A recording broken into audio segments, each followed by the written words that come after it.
Right, we are live. Hey guys, how's it going? Welcome back to the Kiwi Lads channel. We are back for another match of the URC. This one an Irish derby just after Christmas between Munster and Leinster. Now, these two sides, they have quite the rivalry, as they always have when they go head to head. But it's interesting because last year we saw this match take place. Leinster were able to get themselves a decent win over the Munster men, 28 points to 7. Whereas when these two sides met earlier on this season, Munster were able to get themselves the away win. So it's a bit hard to tell who is actually favourite heading into this contest. I know that Leinster on the betting odds are considered just that, but a lot can change in the URC in a short period of time. Looking through at the table, this is the way that it did sit at the start of the round.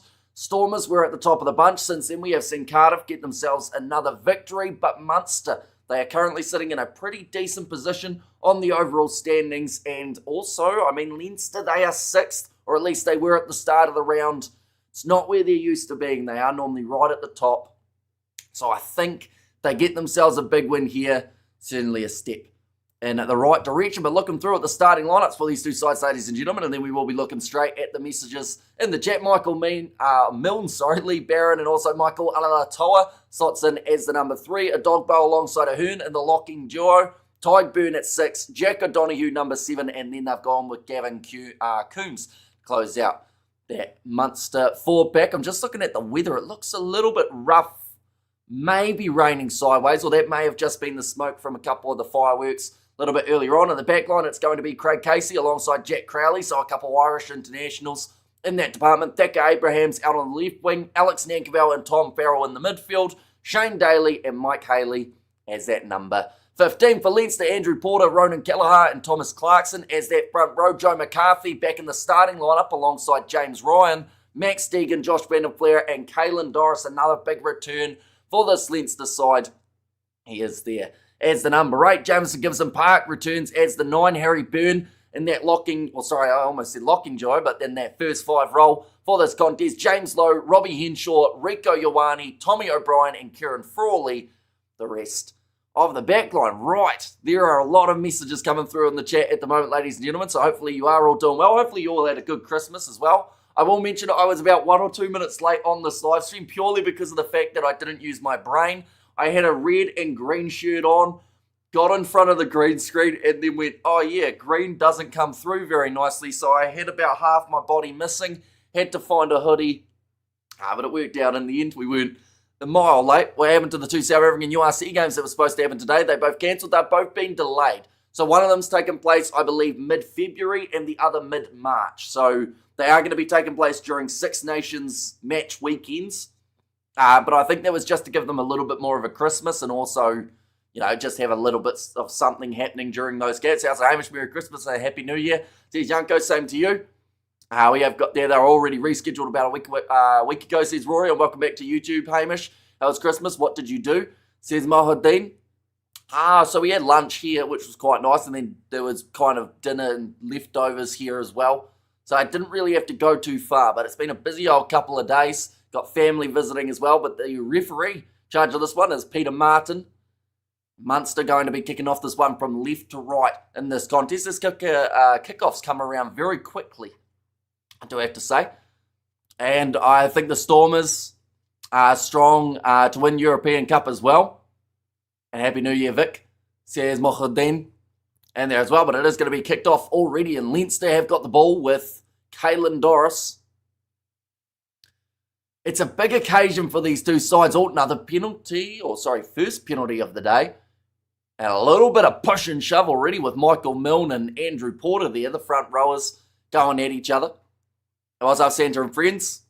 And also, I think Stormers are strong to win Europa or Europe as well, says Wayne. Yeah, it would be a massive achievement. No South African side has picked up that Champions Cup as of yet. We've seen a Challenge Cup victory. That was for the Sharks 2 years ago, but I think it would be a pretty big achievement if they were able to somehow, I know it's still early. We shouldn't say they're going to do the double or anything like that, but if they were able to, that would be huge for the Stormers. It's almost 4 a.m. here. Please excuse me for being confused. Why are you asked what the weather in Ireland is? Says Rory. And also we have got there, come on Munster, says how's it? Did you see Glasgow game? I did. It wasn't as close as I had hoped that it would be. I was hoping that that one would be a bit of a last-minute thriller, similar to what we saw between Connacht and Ulster not too long ago. So if this Irish derby is anything like that one, we should be in for a great match. That's an unfortunate deliberate knockdown from Thika Abrahams there, which means that Leinster have got this ball around the halfway line. Rieko Ioane knocks it on in the breakdown, but they will go back for the initial advantage. At the moment, Munster just struggling to find their rhythm in the early stages of this contest. Okay, that's a Dogbo getting penalised on the near side of the field. Leinster, this is an opportunity to take 3 if they want it, but I think they're going straight for the corner. I see England finally won an Ashes game.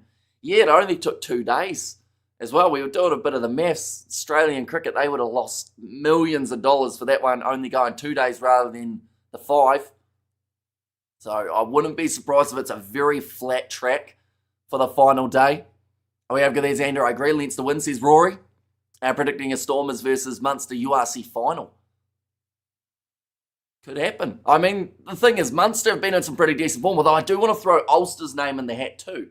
Because they've been looking the real deal this season at the moment. And I do think one of the Irish sides, I mean, at the moment, I think all of them are in the top 4, aren't they? Or sorry, top 8, I should say. Maybe Connacht just outside. They might be 9th ranked. Nice selling a dummy there from Byrne. Goes to Crowley, who was just 5 metres out from the try line. Jamison Gibson Park asking the referee for a penalty. Doesn't end up receiving it. Now passes across. Joe McCarthy, big sling and offload. Goes to Deegan. Low tackle made by Thaka Abrahams. Had to be made too. Gibson Park. Doris goes across. That's a huge collision there on Thomas Clarkson, but he is dragged down in his tracks. Lee Barron looking for the turnover. Can't quite get it. There's another advantage still in favour for Leinster. 3 minutes into the contest. And cheer, Merry Christmas all. Cheer to the cheer. I think that is from Nazi Williams. Welcome in, mate. Now, James Lowe, 5 metres out, gets the offload away to Rieko Ioane. Haven't been able to go in as of yet, Leinster. Now Gibson Park, back across to Joe McCarthy. 3.5 minutes into this contest. I don't think I've seen Munster have the ball yet throughout the first about 200 seconds of this game. Now back across to the right. Rieko Ioane trying to break through the tackle. Low tackle made by Mike Haley, though. Not actually making a huge amount of metres at the moment, Leinster, but they've still got the ball in hand, which is the main thing. At this stage, a Dogbo. Tackling Josh van der Flair, and it's ruled as a knock-on. But that is a massive defensive bit of work from Munster there in front of their own try line. Looks like a Dogbo may have injured himself in the process of the tackle. You look angry, Hamish. Why? Do I? If I look angry, then I'm not sure why. Because, I mean, it's Christmas. It's pretty hard to be angry at this time of the year, isn't it? I think Hamish looks more switched on than angry, says Rory. Why can't Stormers play Leinster in European Cup? It's all based off, I think it's if you're from the same competition, you don't play each other in the group stage. But they could certainly play them in the round of, or not the round of 16, because they're in the same group. So probably the quarterfinals, the earliest that we could see them play. Hello, Hamish. Hope you're well and you've had a good Christmas. See you, Sebastian. Same to you, mate. 4 minutes in at the moment. Already Munster dealing with their first injury of this contest, a Dogbo. But some decent work from Leinster on the attack, but Munster up for the challenge. Making sure they're getting those tackles, mate. Come on, Rieko. Represent Auckland Uso. Says Nazi Williams. I think it was Zebra that played earlier today. But Betway Cricket was on. Says Xander. And Great Father Christmas. Says Trump Dastardly, I think that is. And Hamish, your mustache looks festive with that hat. I could have dyed it red, but I decided not to because it may look a little bit weird. Anyone know a Snayman is offloading machine? Or the offloading machine is playing. Starter on the bench. There's Rory. He is not playing in this game. He's got the week off. I would guess Snayman. But they have got Joe McCarthy in the starting lineup, and he has already done one offload. So he might be trying to take over for Snayman while he's away. Come on, Munster. See Sebastian. And we had a braai today. I assume that there would have been, well, in fact, up till New Year's, I think there'll be a ton of braais taking place. And South Africa, how's the sneezing going, Hamish? Or did I just jinx you now asking? It's been all right at the moment. Like, it could have been worse over the last couple of days, but it seems to be all right. What team you support? Christmas Barbarians. Says Johannes there. Well, I actually In fact, I won't tell you whose kit this is, the one underneath my jersey. I did have it on initially, but there was a bit of green on it, and then it became see-through, which meant that I couldn't really wear it on the live stream unless I wanted half my body missing. But it wasn't an Irish team, wasn't a South African team, and it wasn't even a rugby union team. But it had the right colours for Christmas.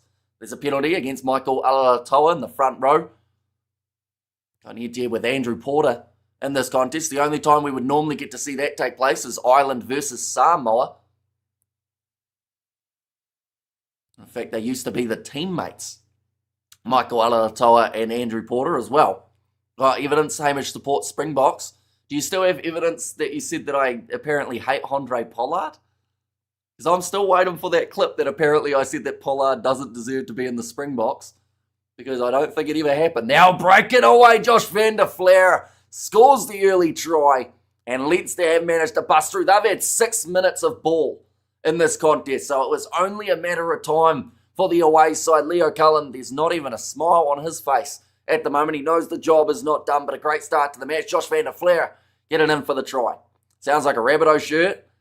Not quite, but almost. You're on the right sport, I will say, like the right type of rugby. And come on, Stormers, for the game on the 3rd of January, set the wheels in motion. As I heard, England weren't rubbish in the cricket for once.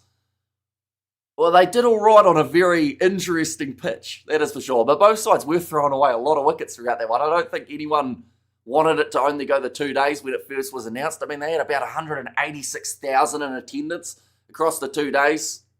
So I wouldn't even want to know how much money they've lost for Cricket Australia by that one finishing in 2 days rather than 5. But that is kicked over, adding the additional 2 for Leinster. It's going to make the score 7-0. Hopefully we're not in for a very one-sided game here, I will mention. Hopefully it does get a little bit closer, similar to what we saw for Ulster and Connacht in their last game. Stormers going to win everything, I promise you, and we win the All Blacks. So the question I have for you, Wayne, because everything winning, of course, is great, but there's a chance that they lose one, right? So, question, would you rather win the URC or beat the All Blacks? If you could only do one of those two, which one would you choose? And in fact, I'll chuck in the Champions Cup as well. Champions Cup, URC, or beat the All Blacks. If you could only do one of the three, which one would you go with? Cricket Australia have lost an estimated 10 million Aussie dollars. Yeah. And the maths that I was doing, I was thinking it may even be more than that. Like, because of course, yeah, it's just huge money, isn't it? Like, it's, Jameson gives a park, getting marched back 10 for a little bit of yappa to the ref. Getting himself in trouble. Champions Cup says Ozim for which one he would choose. And also beat the All Black Stormers, says Mohuddin. Okay, so someone said URC, someone said Champions Cup, someone said beat the All Blacks. So one for each. Exactly. They sell at stadiums, but they want a pitch that gives a result in 2 days, says Xander. Yeah, like, to be fair, when there's 20 wickets in the first day, you're never getting to day 4, are you? Unfortunately. And the worst thing is they had day 3 sold out. They probably would have had to give about $5 million worth of tickets, like refunds. But now thrown in by Munster. This is the best chance to be able to get this one moving forward. Now about 5 metres out from the try line. Their first real attack of this whole competition. Not the whole competition, but of course this competition. Between the two sides, the ball doesn't come out and Leinster get themselves a scrum. How much is the All Blacks versus Stormers tickets? I am not too sure, to be honest. I'd assume that would be pretty pricey. I think they'll bump up the prices of those ones. Dwayne Vermeulen helping coach in the box. The Bulls. Says Johannes there. Any club team beating the All Blacks would be the ultimate. Says Rory. The second 2-day test of the series. Millions upon millions of cash lost. Doesn't bode well for test cricket. Yeah, it's not ideal. Like, it's a great result in terms of, like, the entertainment from the first 2 days was insane. But then it also, like, it does hurt having a 2-day test match. But then saying that, most teams have had a 2-day test match in recent times, haven't they? Like, we saw that India versus South Africa series. They had a 2-day test.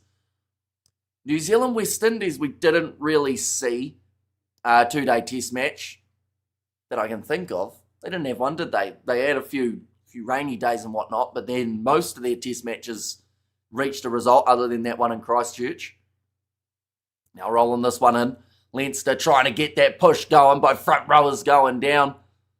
Gibson Park going to boot this ball towards the sideline. Doesn't, oh no, in fact it just bounces out. It's a very good kick from Gibson Park, and Munster now have the line out. What's going on with these borrowed Irish Kiwis? Aki got Connacht in a bit of trouble too, says Yanko. And we have got this, so I see you are still in the Christmas spirit. Well, I thought, seeing as it was, I think our last live stream was about 4 days before Christmas. So I decided I might as well do this Christmas side of things after, because it's closer to Christmas than the one beforehand. Even though beforehand, I guess, does make more sense. But they were playing Christmas songs at the ground. So I feel like I'm slightly still right in some regards. That one's going to be kicked high. Munster chasing after this one, but it's going to be a knock-on from Gavin Coombs. Picked up by Gibson Park for Leinster. I want to beat England. They are big mouth. Says Johannes. I make the England and Aussie school kids have a go. Well, they were talking about it. Not so much the test players, but, using the pitch for some sort of extra, 2-day test or something, not involving the international sides, but, just give someone an opportunity, get something going, although it probably wouldn't quite be as sellout. But if it was like England A versus Australia A in a 3-day test, people would probably still watch it, but then it would be very hard to organise as short notice as it was. Did you see us coming to the Stormers? I did. When was that one announced? That was announced about 4 days ago, wasn't it? It was just before Christmas, and they decided to drop the bombshell, which was going back to the Stormers, which I saw sparked a little bit of debate, saying that he was a traitor to the Sharks, but he started his career at the Stormers, so, it does make sense. Oh, that's not a kick that Munster will be proud of. They've tried to kick it for the corner after winning the penalty, and it has gone dead. Crowley having a bit of a nod of the head, saying, whoops. Clayton McMillan laughing in the coaching box. At least he's in high spirits. We have got there, you can tell you're getting old when you're concerned about the economics of a sporting event. I think it's just more so just thinking about the future of the game. I want to go to the Boxing Day test next year, but if they get to the stage our test match cricket loses too much money, they might cancel that one. So we've got to get on the plane, hopefully get over for New Zealand, Australia. Yes, Stormers will be even stronger now with Sia moving there. Says Rory. What team are you actually supporting? Says Wayne Williams. I actually like both these sides quite a bit. So I don't have a preference in terms of these two sides. It's more so I just hope that it's a close game, and I think it's going to be, similar to what we saw earlier on in the last Irish derby. But no, watching these games from a neutral perspective is quite enjoyable. And with how close some of the games have been over this weekend, it's very easy for someone who doesn't support either side to just pick up a URC match pass or a weekend pass and just enjoy all of the games for what they are. And you do get to see the scattered players in there of guys that you've seen play in New Zealand and Australia. Whatnot. I mean, Rieko Ioane playing for Leinster in this contest. Alex Nankerville, player who was very good for the Chiefs a couple of years ago. He's playing in this Munster side. He was currently getting into the breakdown, and I believe he's got the turnover there. Nankerville, little grubber in behind, coming for Munster, curling towards the sideline, but just picked up at the back for Robbie Henshaw. Tries to bump through one. He's got pressure on him from Ty Byrne. A lot of Irish internationals across these two sides for the contest, and a lot of guys on the verge of making it into the Irish international side too. We have good evening, Merry Christmas. Do you see the changes at the Bulls? The Springbok coach is going to help them. Bulls beat the Stormers next weekend, says Bahrain. Yeah, it's that question of how quickly can they turn around what was considered one of the worst patches of form for the Bulls in recent times. So hopefully, it will be, well, that's a good shot coming in there on Kieran Frawley. But yeah, hopefully it does improve the Bulls. There's just a chance that it won't happen in 1 week. It might take about a month or two to really start to see the results of the changes in coaching. We have got there for a second. I had to look a few times. Santa's still knocking about. What did I miss? Says Dennis. Yeah, I was going to go with the big white beard, but I thought that might be a bit overkill, seeing as it is the 28th here in New Zealand and the 27th over there. Both sides just puffing a little bit here. Currently 14 and a half minutes through the contest. Still 7-0. Wilco Lowe joining the Stormers as well. Says Wayne Williams. That's going to really hurt the Bulls, isn't it? Not having someone like a Wilco Lowe for later in the game. Sia can come to the Storms for coaching, not playing, says Johannes. Well, that's the thing. Like, there's a tricky scenario, which is Paul de Villiers is playing some of his best rugby at the moment. Oh, that's nicely taken by, it was Mike Haley there. Going back across. Oh, Dogbo having a bit of a juggle. But yeah, like they've got a decent loose forward trio at the moment, the Stormers. So to add Sia Kolisi into the mix, I just hope it doesn't affect Paul de Villiers in terms of his game time. Can I watch your channel? I'm Muslim, says Mohadeen. I don't mind where you're from, what your religion is, what you believe. Like, at the end of the day, as long as you don't mind rugby and you don't mind me talking randomly at 1,000 miles an hour, you're more than welcome to watch the channel. Now pass it on the outside. Low tackle made on Haley again. Good spot tackle made by Kieran Frawley. And, penalty goes the way of Leinster. And Hamish rocking that centre. Of course you can, mate. And also, please show moves. Show moves. As in, like, my dance moves. I haven't got too many of those that are worthy of being shown. Anyone for dodgy turkey legs, says Dennis. Until the 4 Ashes test ended in 2 days, the pitch is away sporty. I've heard Australia lose over $20 million. Not good for Australia, says Morne Lagrange. Yeah, it definitely hurts the bank account. Because, like, the third day was sold out, but now they don't get that. So I'm sure England will be out, probably still intoxicated from the previous night of partying, but they'll be playing golf today, or they'll be doing something in Melbourne, enjoying sites that are available. Good evening and Merry Christmas, says DJ. Same to you. Currently, Leinster got this ball 40 metres out from the opposition line. Rico Ioane almost going through a gap, but he's tackled by his opposite number, Tom Farrell. Gives him Park. Searching for possession. Goes into the hands of Byrne. Nankerveld told to get out of the breakdown. Now gives him Park back across. Finds Caelan Doris. Tackled by Jack O'Donoghue. Turnover in the breakdown. Munster now kicked downfield. Gavin Coombs, that's gone right off the side of his boot. We'll go back to where Leinster were. And hi, how you doing? And also, is the game live on Sky Sports? Sadly not. It is on URC TV, which is the new way we have to watch it in New Zealand, which is a massive shame because it would be awesome, of course, for these games to still be available on Sky. Champions Cup also unavailable on Sky anymore. So a lot of the Northern Hemisphere rugby going away from Sky Sports, instead on URC TV and EPCR TV. I finally got that round the right way, but that's pretty much the European Champions Cup. That's going to be a kick downfield. Casey, that's a great kick. Almost turning into a 50-22. James Lowe making a bit of hard work of it. Almost getting the kick charge down in the end. Managed just to kick it back infield. Munster with the attacking chance round the halfway line. Haley steps inward. Thought about the pass to the right, but Joe McCarthy makes the tackle. I'm not sure what happened to Shane Daly. I think he got pushed off the ball. He did go down and then looked straight towards the referee. How much will it be for a Rugby World Cup tickets, do you think? If you want front row, it's probably like at least 600 Australian dollars, I would think. If it's anything like the State of Origin, which was the last tickets that I saw, Test matches should go at least 4 days, though, says Nick. Nicely taken inside of the 22 by Kieran Frawley. Back across to the left-hand side. Looked like he may have been trying to catch a little bit of a break there, Frawley, when he did pass that one off. If you're from New Zealand, you're an All Blacks, right? Says Wayne, I mean, we've covered a lot of games for the All Blacks on the channel. We cover a lot of Springbok matches, Fiji, Samoa, England, Ireland, France. We cover the Six Nations. So, like, don't get me wrong, I enjoy seeing the All Blacks do well, but at the same time, like, I do enjoy seeing how close the rugby landscape is at the moment.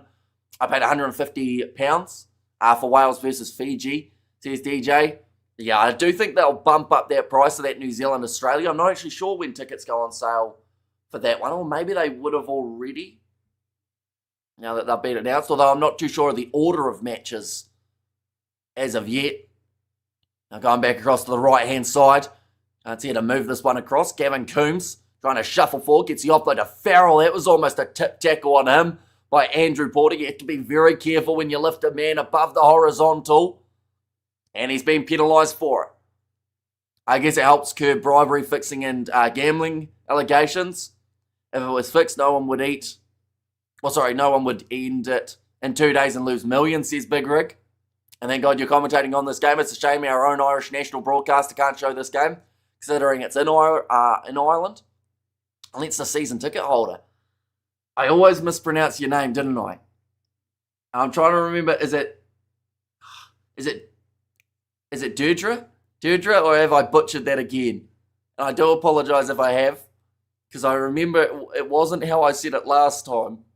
And I got it wrong like 15 times in a row. I would love love a World Cup Derby final, Springboks versus Zimbabwe, says Wayne. And also we have got there, when will you like Andre Pollard? I like Andre Pollard now. Yes, you got it right. It's a Christmas miracle. Because I think, it did take me a long time to get it right last time, didn't it? In fact, way too long, some would say. Now going off to the right-hand side, drop ball, Michael Milne.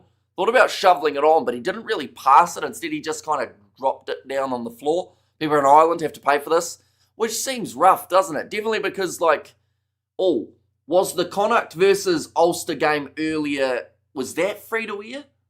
And they made this one the pay-per-view type situation, or what's the go? Is it that both of them were paid a year or paid a view?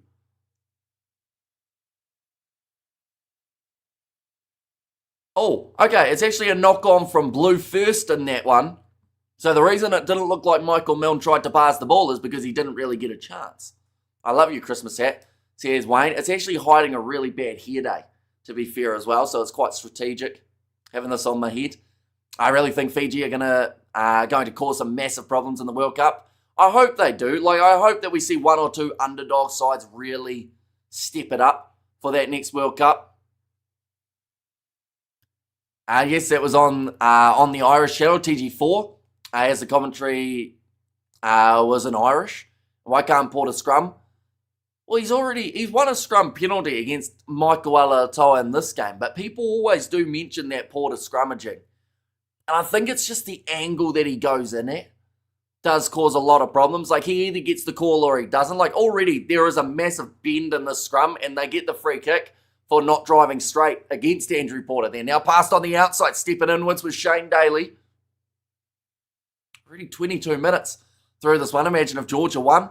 Well, with the way that the groups are, good steal from James Lowe, there will be a couple underdog sides in that round of 16. At least a couple, in fact. So it's whether or not anyone can book themselves a spot to the quarterfinal, though. I'm actually here to hate watch Munster as a Stormers fan, as first place is open for Munster, says Wayne. So you're doing a hate watch, as you call it. So does that just mean everything that happens that Munster do well, you kind of sit there and go, not again? Because they're currently doing quite nicely, although Munster in third at the moment, I want to say, on the table. As Cardiff are probably the biggest concern at the moment in some regards as well. Now passing off to the left-hand side. Quick hands. Alex Nankerville going across. He kicks it in behind. Thicke Abrahams was calling for it, but Nankerville just gets a bit too much on it. And it rolls into touch. Australia will win their first game of the World Cup, says Johannes. So that would then mean more than likely playing South Africa in the quarters, if that is the case. And they wonder why very few kids here in Munster don't play the game. RTE, etc. should be shut down, says Dennis. Yeah, I'll be honest. I would have almost guaranteed this game would be free to air in Ireland. If not for the fact that it's an Irish derby, for the fact that it's just after Christmas. That's the way you get people getting their season passes. You chuck a Boxing Day sale or a New Year's sale on, where you put URC rest of the season pass about 20% off, and then you give people a free-to-air round like this one or the one early January, and then you say, look, if you want to sign up for the rest of the year and the rest of the competition, give you a bit of a discount, and boom, you get more people watching. But they don't do that. They go, no, if they want to watch it, they have to pay $15. As I say, I'm going to have to admit, I don't care who we demolish in the quarters, says Yanko. That's very humble of you, Yanko. It's nice that you're giving every other team an opportunity. Get to face them. We have there last year, every Irish game was free. Says Ozen. Overthrown by Leinster. Now it means that Lee Barron has got them the ball here, Munster, although that one was struggling to come out there too. Humble was my middle name, mate. So it's Janko Humble van der Vesterhuizen. That's a long name, but it's got a bit of a ring to it. Outrageous, this match isn't on Irish TV. Yeah, I thought this, like I said, I thought this would be the first game of the whole weekend in terms of if you look through at the schedule, you go, right, we have to find a way of getting people watching this game. So, like, I would have had it free to air 100%. Damn, you actually said that really well. Better than Deirdre, says Yanko. And full crowds at the Welsh derbies, says DJ. And the kids don't play over there because they soft, says Nazi Williams. And Stormers are the comeback kings, says Wayne. 24 minutes through at the moment. They've had a couple attacking chances, but they haven't been able to make the most of them yet. Leinster had a huge amount of attack throughout the first 7 minutes of this contest when they did try, or they did score with Josh Van der Fleur's try. But outside of that, Leinster, they probably only had about 2 or 3 visits to the opposition 22. Why Stormers so good? They found a good rhythm at the moment, the Stormers. But at the same time, I feel like there are a few concerns that at some stage it's going to go, well, the saying is tits up, but that's not a saying that's used very often in other places, I don't think. But, yeah, people definitely, I've seen a few Stormer supporters who have messaged me and gone, like, we're going really good, but what happens if we, like, start losing? Is that going to be like a big losing streak starting? But I don't think it is. I think that only, if they do drop a game, it would only be 1 or 2. Has South Africa ever lost a game, or am I missing something? Says Dennis. And the Stormers are going to be sold out for the All Blacks game, and I'm crying for a ticket. Says Wayne, but that is going to be a penalty now, going the way of Leinster at scrum time. This ball's been put into touch. We have not had a try for about 20 minutes in this contest. Michael Walatoa has got some red coming out of his ear. It's from the battle that he's having with Andrew Porter. Give away that tip tackle not too long ago. Didn't lead to any points for Munster. I was hoping for more than 1 try by now. I'll be honest, maybe a little bit for me too. I thought we would have had maybe 2 or 3 just for the early stages. But Munster's defence have been strong enough to shut down a lot of Leinster's attack. And then from there, Munster, I think if they get a little bit more time on attack, they will probably score before half-time. But they've got to get into the right part of the field. Another aerial challenge. And the air ball bouncing back up for Leinster, nicely controlled at the back for Crowley. Now going off to the left-hand side, Rico Ioane. Passes across to Joe McCarthy. What game's next weekend? Convenient that you've said that, because I've got this, the pop-up of the games that are taking place next week. Don't worry so much about how many hours it is till the games, as it's a little bit closer now. But Stormers, Bulls, and Sharks, Lions, 2 South African derbies. They were going to be the rematch of the games taking place this weekend, but of course, due to those delayed games taking place now in February and March, it means that they don't go head-to-head this week anymore. Leinster play Connacht, and then also Munster play Ulster, so still 2 South African derbies. That's going to be, 2 Irish derbies. Now quick tap taken by Craig Casey, charging up the middle of the field. He's been hit hard by Harry Byrne. I'm not sure how many arms were involved in that tackle technique, trying to milk the offside penalty there. Tyke Byrne. And a little bit of wrestling going on the ground too. That was an interesting one. I think the referee initially was going to say to Tyke Byrne, you've tried to milk that one, so I'm not giving you a penalty. And then because of 2 players fighting, he kind of had to stop the game anyway. But this will be an interesting decision, because I don't think Byrne was getting the decision he was after. And can anyone take a wild guess at Rico Ioane's contract and how much a year he's getting? I don't really know how much it would be. For a loan, that was quite high from Harry Byrne on Craig Casey. I would think maybe like a couple 100,000, maybe a bit more. Because it's only for half the season too, isn't it? He's only gone there now compared to like a full season situation. So he might be getting, it's 200,000 maybe, something like that. Thanks, just a screenshot of the up-and-coming games. Says Bruce. And we had a few parties and gatherings here lately. Another one tomorrow. So it's a penalty to Leinster. And that is for Jack O'Donoghue starting a fight. And Munster and the crowd, they are not happy at the moment. Oh no, they've said actually it's a block on the side of the ruck from Jack O'Donoghue. We're going to see the replay now. Oh yeah, you can see why Henshaw was a little bit annoyed. I'm not sure why O'Donoghue was going at him so much when he was the one who started it. But it does give Leinster the penalty, and that is something that Munster can't afford to do. in this game. They have been avoiding their own 22 for quite some time. Now they're right in there. Who's the referee? Peter Martin is the man in charge. To the 100,000 will be a sweet Christmas prezi. Is your name still Hamish? I think so. I don't think it's been changed as of late. That I know of anyway. Now going off to the left-hand side, little loop around play there, getting Tommy O'Brien into the game. He's hardly had the ball throughout this first half. James gives it back. Short ball to Caelan Doris. And good point. Does Deegan really have 3 E's in a row? Madness? Not that I know of. There's a spelling error. I see what you're saying. I do feel bad because I know that if Haydo's watching this, oh no, in fact, I think he's live at the moment. Oh, another penalty goes the way of Munster. But I know that he was slightly disappointed because in the last week's overlays, he had 1 or 2 names wrong. And I said, no, it's all good. Like, things happen. So I think he was trying to guarantee that he would have it right this week. He was like, nah, no mistakes. And then we just won't tell him. We'll just say that one's just we'll chuck it aside. We won't worry about it.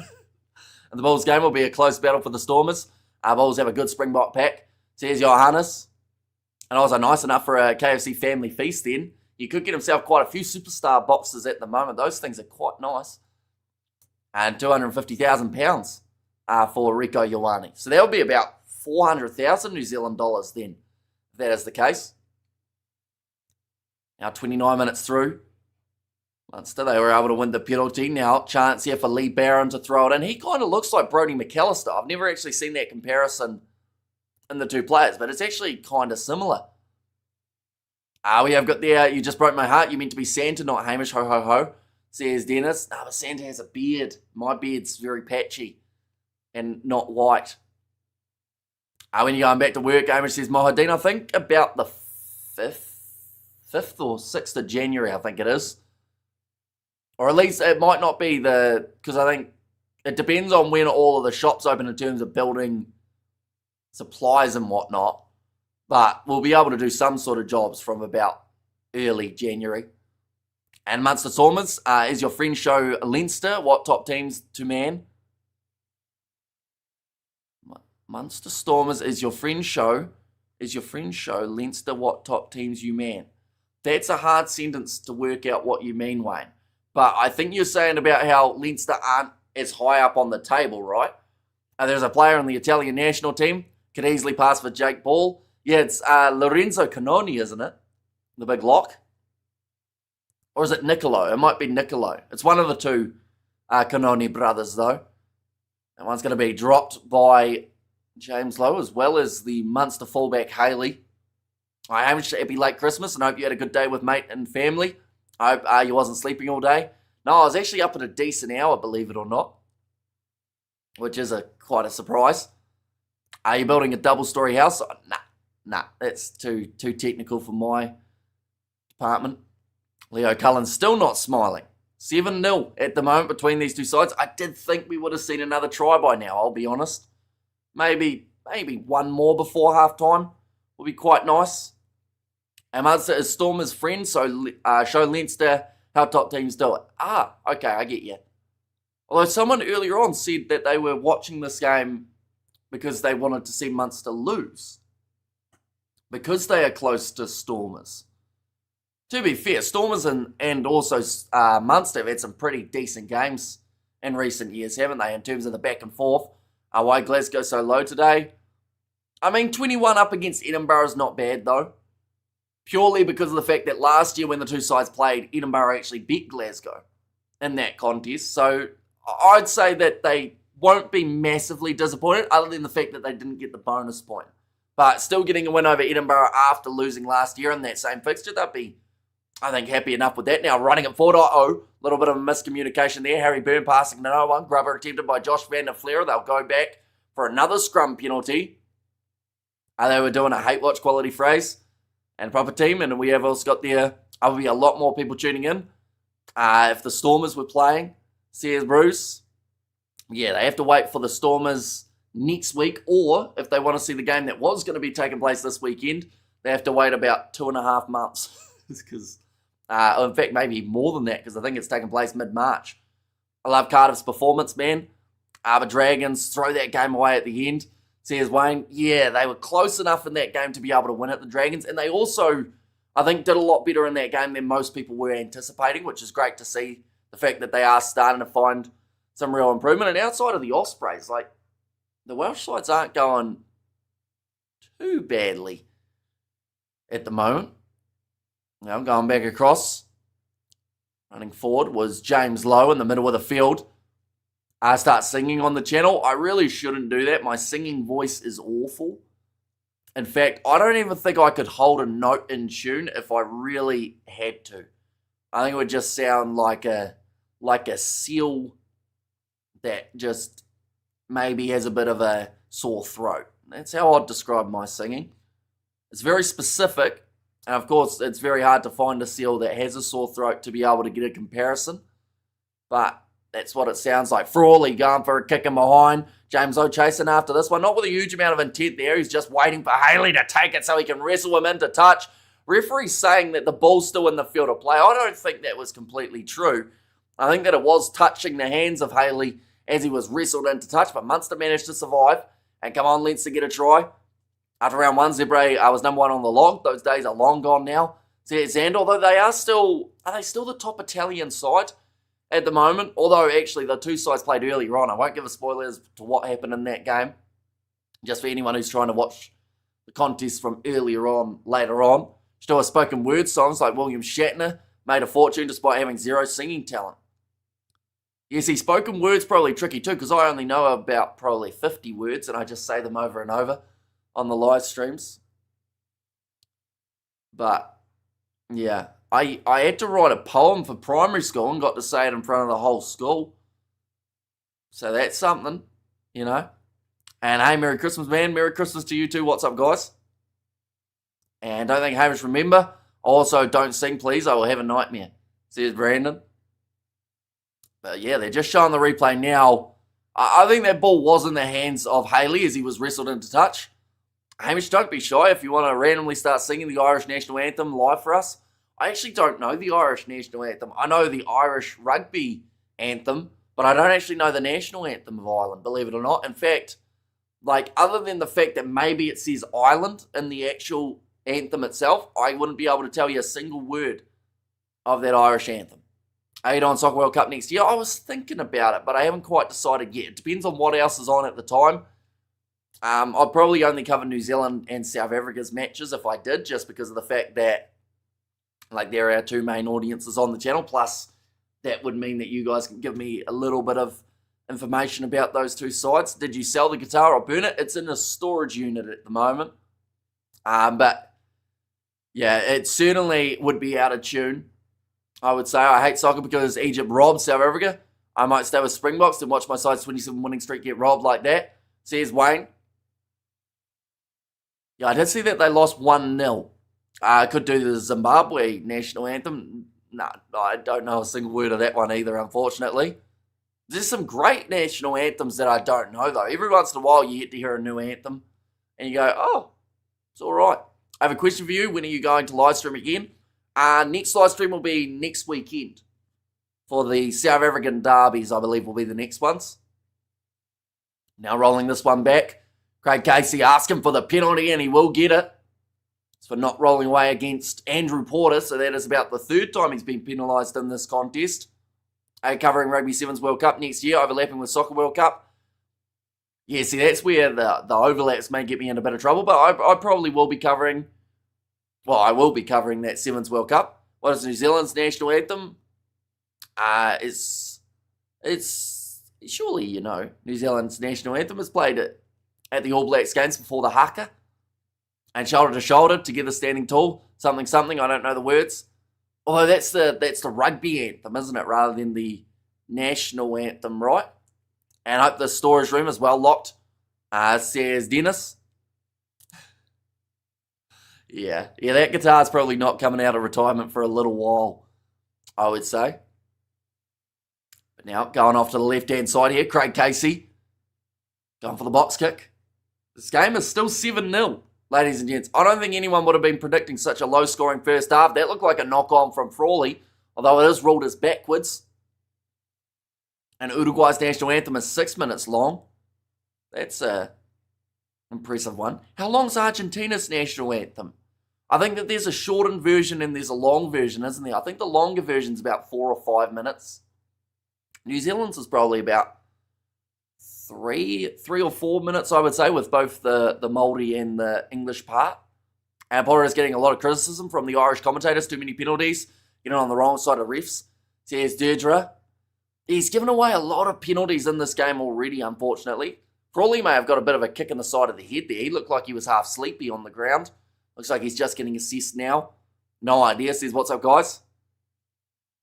We have got there. Hamish might be an undercover rapper with the poetry. Well, we did write a rap for... me and Isaac, one of the other Kiwi lads, we wrote an Antarctica national anthem in the tune of Ice Ice Baby back at school. We were supposed to do it in the tune of New Zealand's national anthem, but we misread the box. But because it wasn't bad, we actually got the tick of approval anyway. Our Greece's national anthem is ridiculously long. They only sing the first part of it. Sporting events to not bore everyone. Don't tell me the referee is Nick Berry, because if it is, I will be mighty annoyed. No, it's not. It's Peter Martin for this game. 3 minutes remaining in this first half, though. 7-0 for Leinster at this point in time. So, yeah. I thought there'd be 1 or 2 more tries by now. And I said that at 25 minutes. I said that at 30 minutes. Now I'm saying it at 37 minutes. Do you remember me? Says Brandon. I do remember you, Brandon. It's very hard to forget you. You've been here for a good... I want to say 3-4 years. Please score, says Mohadeen. And don't y'all go away. Just got to hang the washing out and feed the dogs. Barney and Trixie hungry now. And Ice Ice Baby, you say, says Xander. Yeah, although it was the start of Ice Ice Baby with a little bit of beatboxing and a bit of a beat change halfway through. I've done it on a live stream before, like about 3 or 4 years ago. In fact, we may have both done it on a live stream way back in the day. The modern Spanish national anthem doesn't have any words. Says Nick. It is going to be another scrum reset. If you like poetry, translate the Welsh anthem into English. Says DJ. And because Nick Berry hates the All Blacks, he makes them lose. Who did the beatboxing? I think Isaac did way back in the day. Or did he? I'm not sure who did the beatboxing. I think I did or maybe Isaac did the start, then I did the second half. I can't remember. It was like probably 13 years ago. Can you do it again, please? It's not the same by myself, because who's going to beatbox if I'm the one who's also trying to say it, you see? I'd have to get a backing track, which would be very difficult, of course, and not a 30-second job. 90 seconds. We got another scrum reset. It's the one thing that this game doesn't need at the moment. I have stumped Hamish. Apologies, says Rory. Yeah, that hurt my brain. I couldn't remember. I think Isaac did the beatboxing. But then I can't imagine 12-year-old Hamish rapping. Although, to be fair, primary school, I wrote a rap about pizza. And we did it in front of the whole school. So maybe I was doing the rapping. Maybe I was a young Eminem and I just let it go away. The Welsh anthem is very moving. Yeah, some great national anthems, like the Principality Stadium singing the Welsh national anthem, Scotland's at Murrayfield, Irish's or Ireland's at the Aviva. Like, there's just something about it. How many years you been on YouTube? I think it's like 5. Maybe a little bit more than 5 now. Kicked him behind. James gets some Parky's boot of that one into touch. Hit someone in the face in the crowd. And now it means that Munster get the last attacking chance. Not many words rhyme with pizza, so good effort, says Rory. Yeah, although it wasn't that good, because I remember the first line was, yo, yo, yo, my name is Hamish. And I won't tell you the rest of it. We have got there Scotland, one of the best by miles in low-scoring game. Yeah, very low-scoring between these two sides at the moment. Just the one try. Now, you've been on YouTube for 8 years. Oh, yeah, I guess we've had the YouTube channel for 8 years, but we haven't been uploading other than like a snowboarding video, which I wasn't even in, but I did edit. Did you read about the different pizza toppings or different bases? Something like that. All going back for a 4 pass, and sadly, that is going to end this Munster attack, which was looking pretty strong, but I believe it will now be halftime. Oh, let's start with my name is Hamish. Says Youngo, that is true. Those are deep ass lyrics, bro. Right, referees called halftime 7-0 in this contest in favour of Leinster. Right, I think Jack Crowley's decided to go for a drop kick here, even though it's halftime. Just for fun. That looked like an alright pass, to be fair. I don't think it was too forward. Neither team managed to pull off a win significantly in the first half. I was recording the secretly for 3 years before you uploaded. Says Rory. And also we have got their low scoring game. Yeah, hopefully we get a few more tries in the second period of time. Some decent players to make their way off the bench, but not the game we were anticipating. I thought it would be a little bit of a higher scoring one, or at least both sides would have points on the board. By this stage, pineapple and pepperoni, hard to rhyme with. Says DJ. You see, I can't remember it specifically, but I feel like if I actually thought about it, I'll be able to remember every single word of it.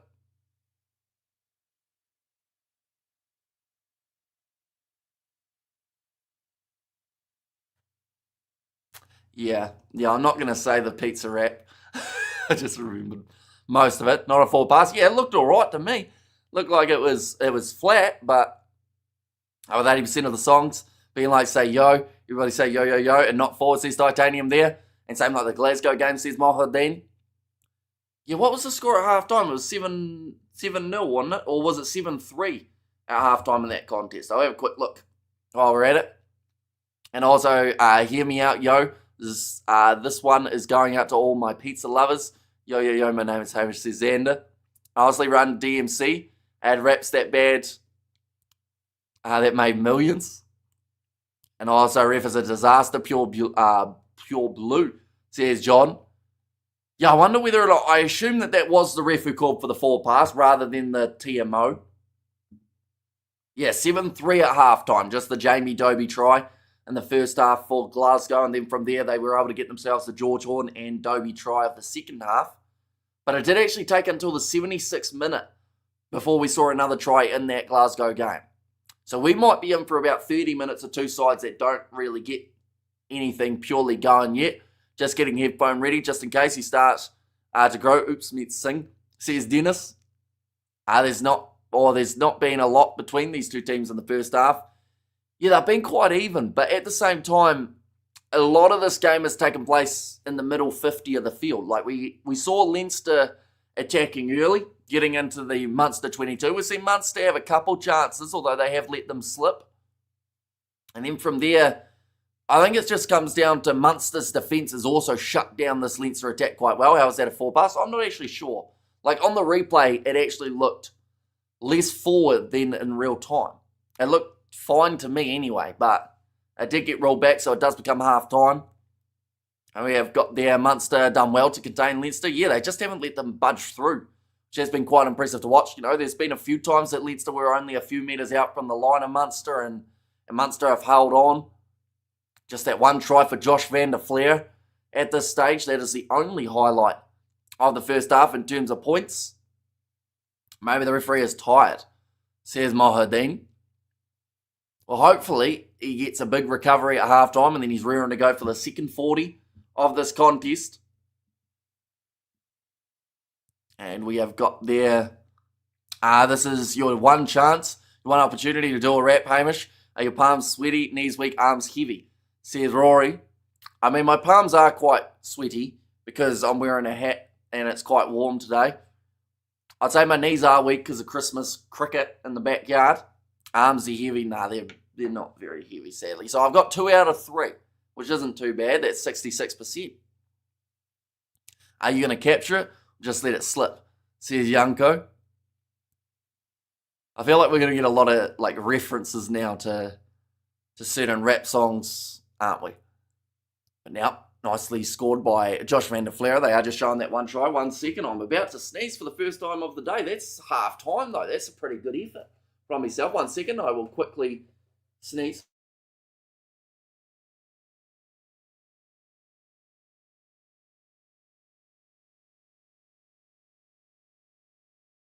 We are good. At this point, you're risking a copyright strike. You've done like half the song. Says Youngo, by the way, who tends to win this championship each year. Is it spread or do certain countries dominate it? It's actually really nicely spread, to be fair. 1 second. We'll go URC. We'll go round final. So last year, Leinster won it. The year prior, Glasgow won it. The year prior, Munster won it. The year prior, Stormers won it. And that's all the years that we've had so far. So far, we've had 2 Irish teams win it, 1 Scottish team, and a South African side. You can sneeze on camera. Says Titanium, you can clearly see who the referee wants to win. Porter is illegally scrumming in. And the last pass was not forward. Yeah, see, I thought that last pass was completely fine. The Porter scrums, he just seems to go in at that angle that gets himself in trouble. Yet sometimes he wins penalties, sometimes he doesn't. I think it does depend on who's officiating it. But even in some of the scrum resets, it was already crooked at scrum time. And him and Ella Toa, of course, they will know each other quite well from their time together at Leinster. So you wonder whether or not maybe, a change in the second half might be the difference for the two sides in terms of those props. Alessia says, what's up, guys? And also we have got there, if you get the ball, you better know, never let it go. You only get 1 shot. Now it's getting a bit too close to the whole song, isn't it? And we have got there this year, it's pretty much down to a South Africa, an Irish, and a Scottish team again, says Youngco. Yeah, at the moment inside of the top 8, although to be fair to Cardiff, they are in the top 8.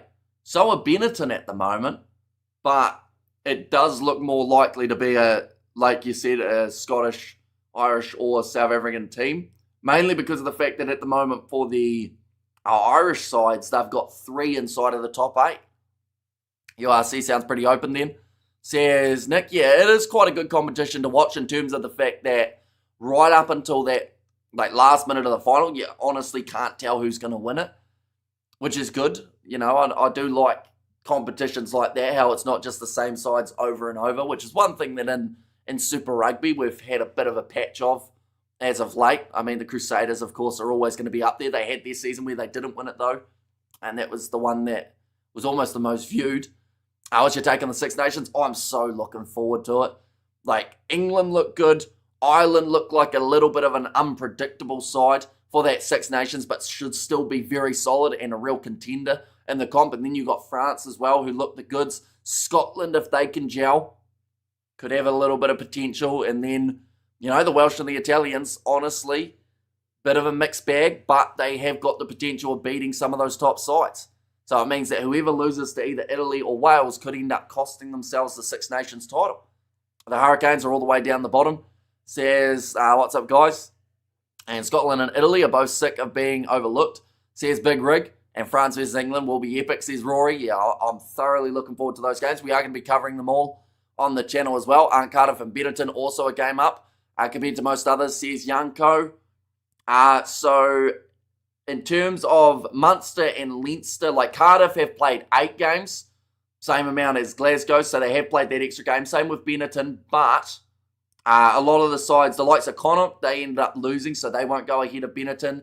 Edinburgh, they won't go ahead. So they were a game up at this point in time at the moment of the table. But at the same time, I don't think it's going to drop them out too much. Maybe Benetton, but Cardiff are currently second. So they're going to be in the top 8 for a little while now. And France will win. England or Ireland will win, says Barry. And looking forward to England's bubble being popped, says Titanium. I will be second, says Barry. For England or Ireland by the looks of that. And if the Stormers finish first on the log, they are going to be very difficult to beat in the playoffs, says WLK. That is true. Last year, they were 5th, so they had to play Glasgow away from home. The year prior to that, they were 5th, so they had to play Glasgow away from home. They actually had the same exact situation. But it was when they had that home game up against the Bulls, I think it was. That was back in 2022-23 season. That's when they found success. So yeah, they do want to play their games at home for the playoffs, or else they might be in a little bit of trouble. Although, to be fair, they're winning on the road at the moment as well. When you're joining the Stormers, Hamish, or do you want to be the president of New Zealand? I think I'd do neither. of those two. I don't think I fit into the Stormers side. They've already got plenty of players. Even their water carriers would be way more competent than myself. But President of New Zealand, that would not be a fun job. I can tell you that right now. Watch Italy might beat a few. Says Dennis. Yeah, we saw some close games last year. The one that comes to mind specifically because of the fact that this is an Irish derby is that match between Ireland and Italy. That game last Six Nations was very close between the two sides. In fact, Italy, I don't think got beaten badly by too many sides. I think that they got maybe 2 games that were a bit one-sided. Forgive me. It's 5 a.m. and I haven't slept, says Rory.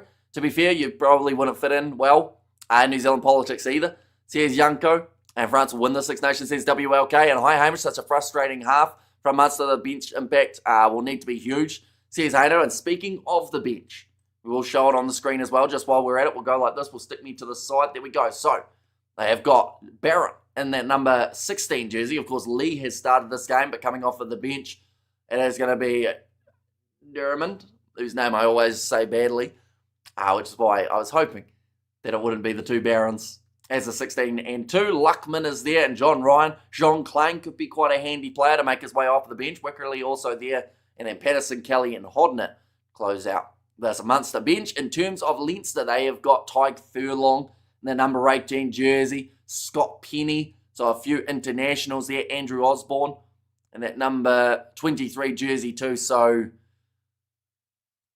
yeah.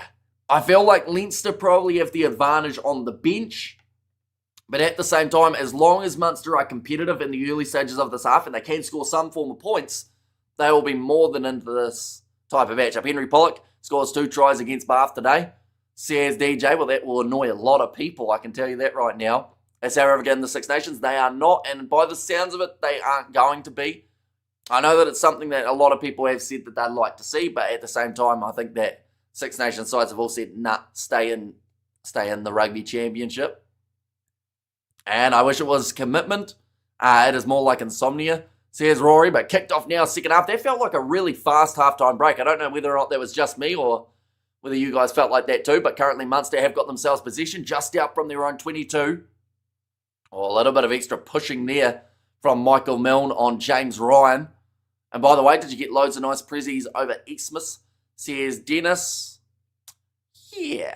Well, I think the best present, this is going to sound really cheesy and I don't mean it to, but I think the best present was the fact that everyone was here for Christmas, or like a majority of the family were. So like that was pretty awesome. We played backyard cricket, I think, for the first time in about probably 10 years for Christmas, so that was pretty cool. Time flies when you enjoy the chat, says Rory. Yep, all the yapping, says Titanium.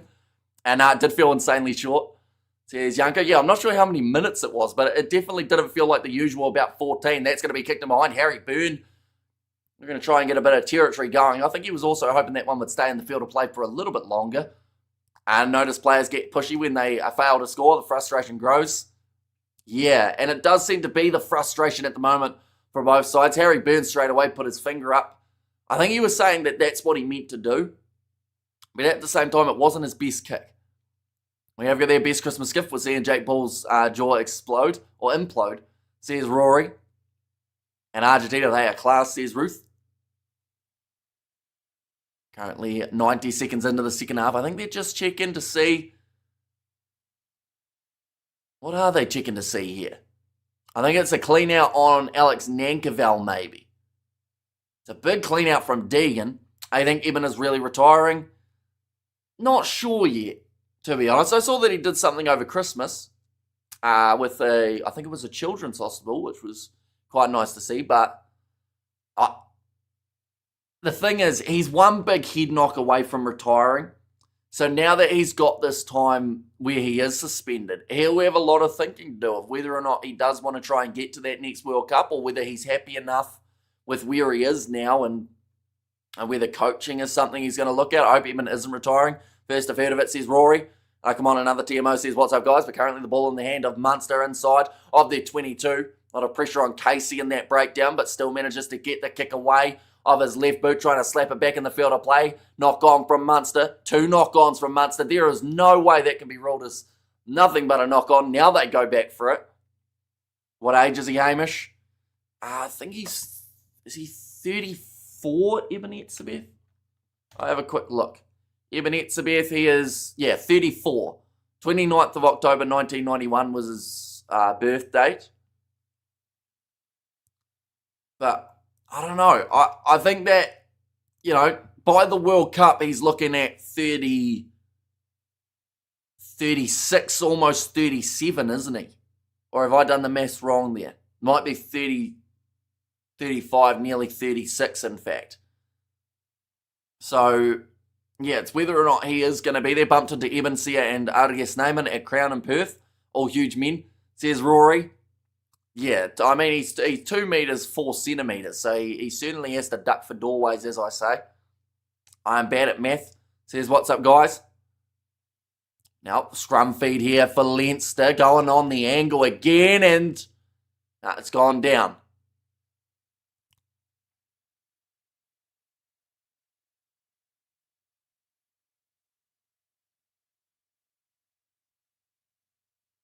Oh, interesting. Okay, the commentators there have said that this referee has not given a lot of penalties to Leinster that a lot of other referees would have. Which is quite interesting because we had a couple at half-time saying that this referee had been against Leinster, in favour of Leinster at scrum time. But by the sounds of it, the commentators are feeling like he's been a bit lenient to Munster, which is quite an interesting take. Currently 4 minutes through the second half. Still just the one try. Hey, okay, Hamish, what's going on? I was just trying to listen to them. That is the only reason I was frozen. It's harder to hear through the Santan. I've got like the top half on my ear. So I had to listen extra hard. Gibson Park, cross to James Lowe, pop it in behind. Here's the charge. Short ball to Rico Ioane. Look closer to forward than the Munster one at the end of the first half. Now Gibson Park, off to the right-hand side again. Harry Byrne moves it on to Deegan. And losing to the referee is so biased. Says Big Rig. Now pass across Joe McCarthy. Nice spin there.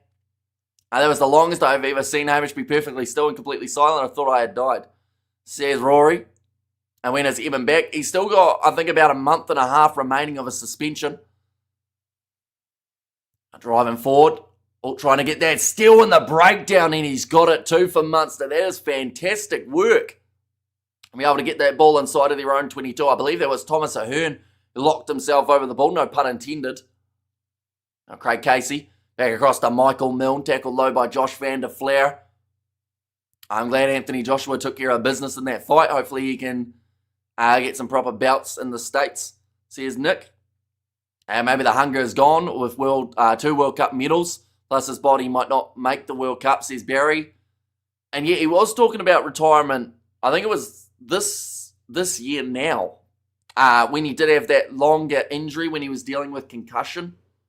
He kind of said, look, I don't know if I've still got another season in me. So, at this stage, for Eben Etzebeth, you just wonder whether or not he really needs that next World Cup. Like, you look at the locking stocks at the moment for the South Africans. They've got Argus Neyman. They've got Ruan Nokia coming up through the ranks. Jean Klein, who doesn't get game time, who would make a lot of international sides around the world.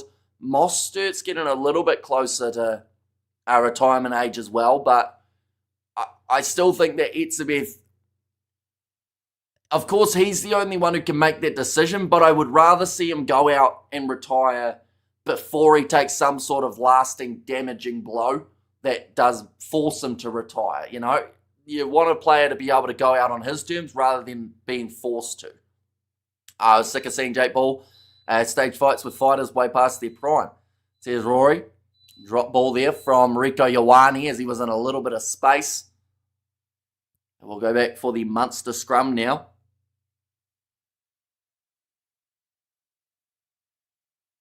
You see, that's the dishwasher beeping, and I started that just before the stream. So it was a very fast halftime break. I was at beeping in the background dishwasher. And a draw, says Casper. It could be on the cards. If he gets hurt, it's not good. Colby could play lock. There is nothing that Duke can't do on the rugby field. Well, he's already played hooker a couple times, hasn't he? Jeslyn Colby, he's thrown in a line out, I believe, and also popped in a scrum. Is the game a sellout? It looks pretty full from what I've been able to see. I haven't seen too many empty seats, so I'd assume that it is sold out at Thorpe Park for this game. Now ready to feed this ball in again. It is going to be Craig Casey. It's back underway. Now both front rows standing up again. It's been really scrappy at scrum time throughout this contest, and I think the referee's having a really hard time trying to judge who is actually infringing.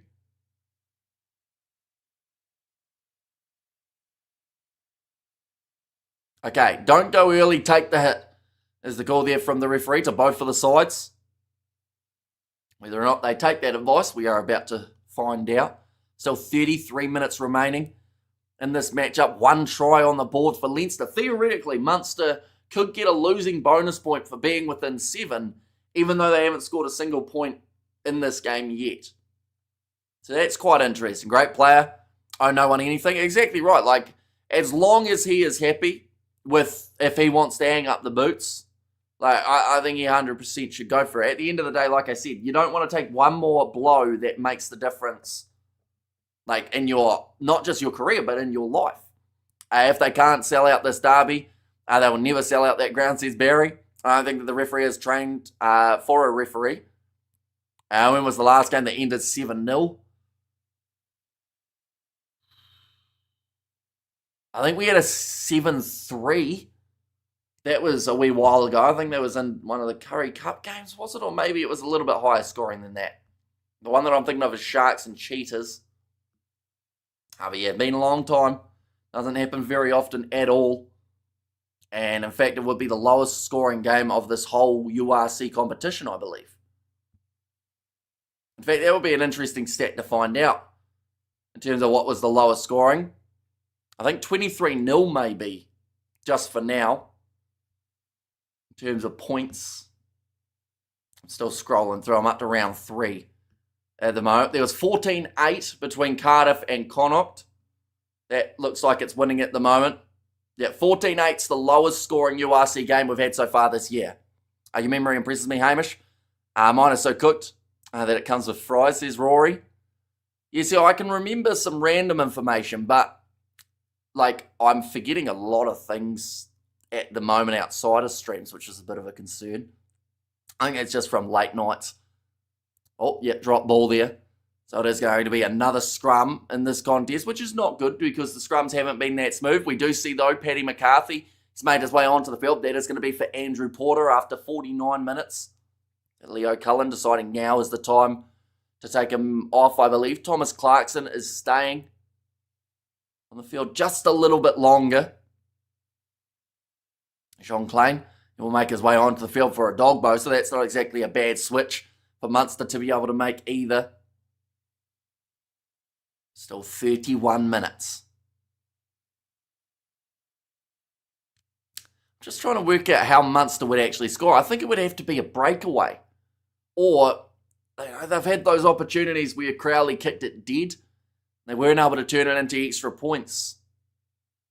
So even if Munster had been tapping over their 50-50 chances to go for the post, they'll probably be sitting maybe 7 points to 6 down.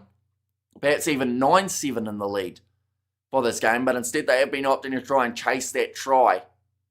They've got the scrum though, 45 metres out from the Leinster line. I do see actually Ty Furlong has made his way onto the field for Thomas Clarkson. So 2 changes in the front row, but Ronan Kelleher still in the middle of that Leinster scrum.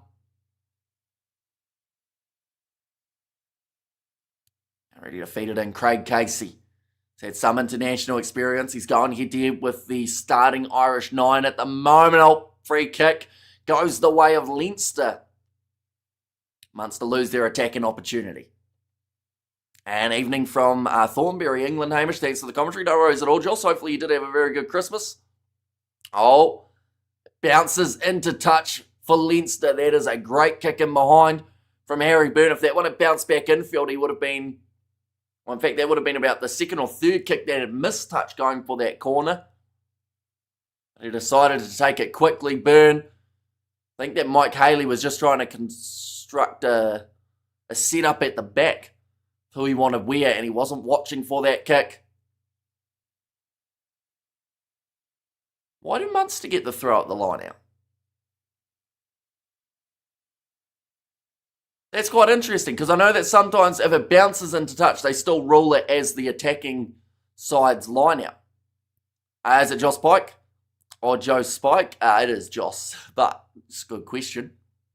That's why I feel like YouTube should go back to just the username thing rather than the @ and the person's name, because it is quite confusing because it doesn't have the separation of names. So there are a few times that I've looked at a name and gone, I'm not sure where it starts and where it finishes. Joss's, of course, I do know. But there's been a few that have stumped me. OMG, my neighbour have drank more pints of Guinness before breakfast than what's scored in this game, says Dennis. Yeah, it was a good steal with the line out from Leinster, but then Munster able to clear their lines again. Now ready for the line out. It's going to be Barron. Oh no, in fact, sorry, Leinster have got themselves the line out. My apologies. Barron on the sidelines just getting ready. And great Christmas, thanks. Looks like yours is still going. How do you explain these Ashes results? Strange. Yeah, very eventful pitch in Melbourne, but yeah, not good in terms of revenue for the cricket, but it was entertaining. Like, I couldn't stop watching it on either day. So I feel like it's great if we were in some sort of form of 2-day cricket, but the fact that it should have gone 5 days, it's a little bit concerning in that regard as well. But still an absolutely fantastic match to watch. Like, you didn't know what was going to happen every single ball of that test match because there were just so many twists and turns. But yeah, the teams get a lot of recovery time heading into that next match now. Get a full 7 days off, which is quite nice. But they're saying Jean Klein's gone in the side there, so the penalty is awarded to Leinster. I think they'll take the 3 points here. It's about 25 metres out from the line. Currently 7-0 up. So this will just slow the pace of the game down a little bit. Looks like it will be Harry Byrne striking this one. Shame the series is already over.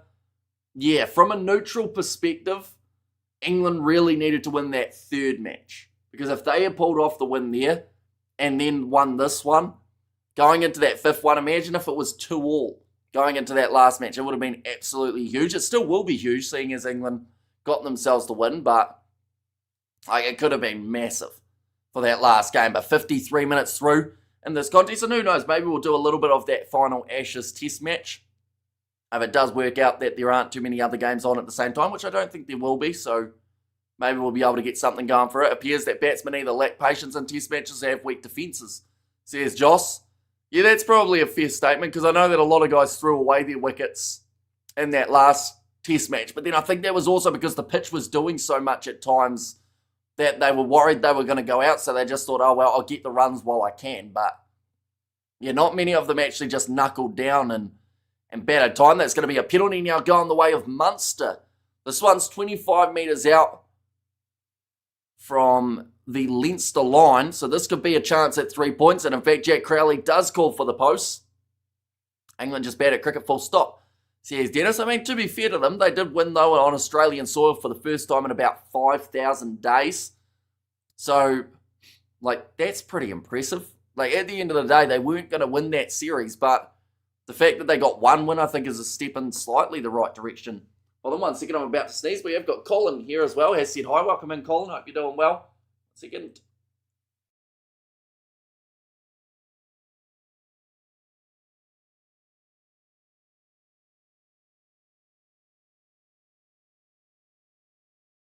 We are good.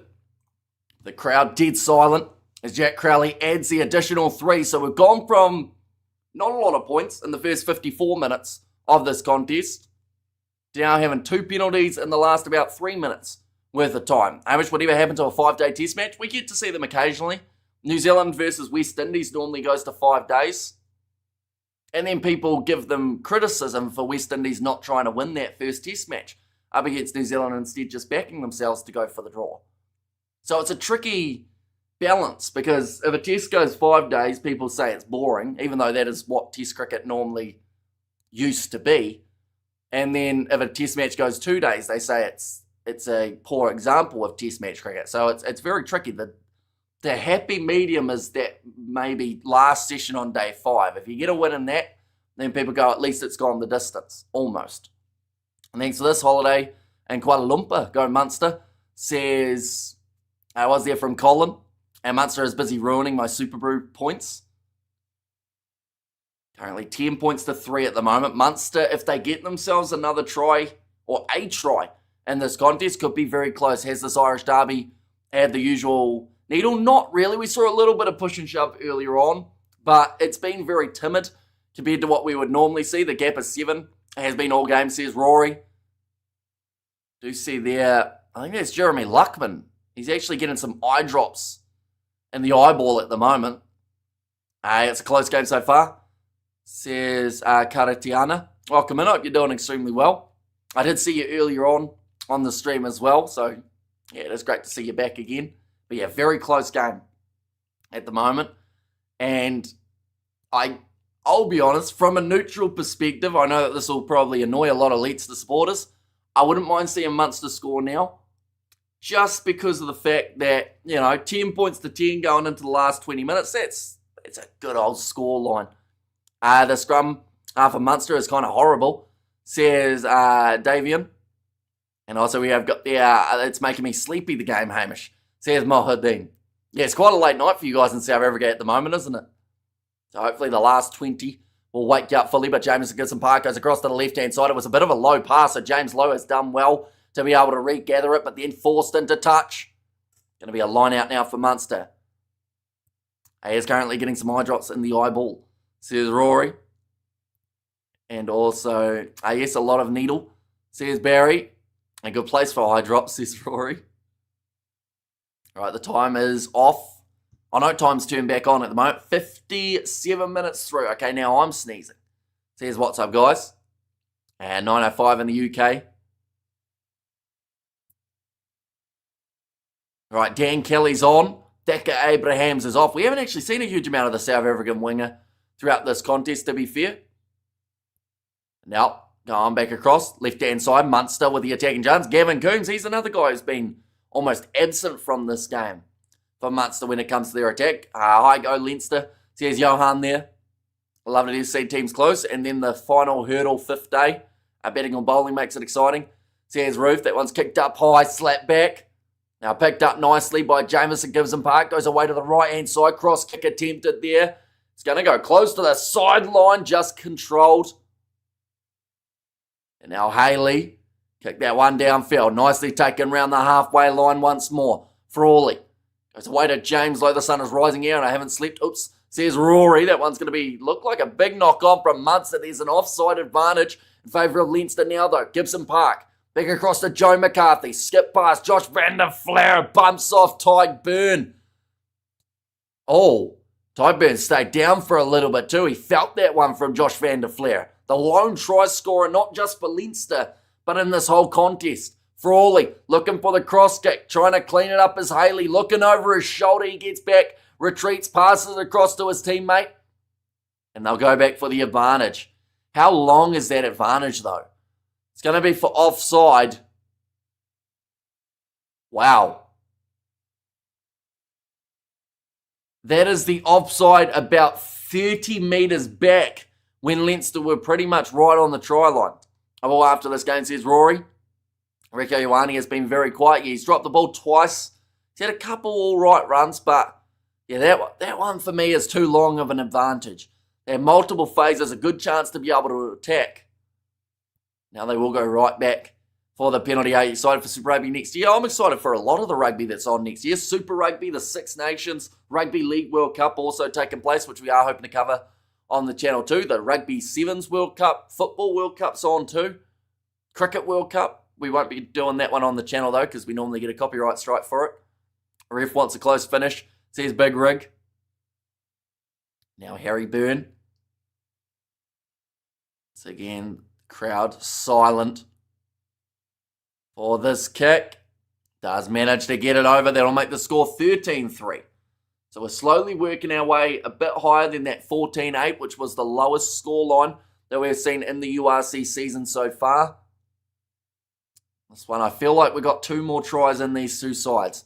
In fact, if Leinster score now and convert 20 points to 3, that won't be a mile away from what we saw as an earlier game in this URC round.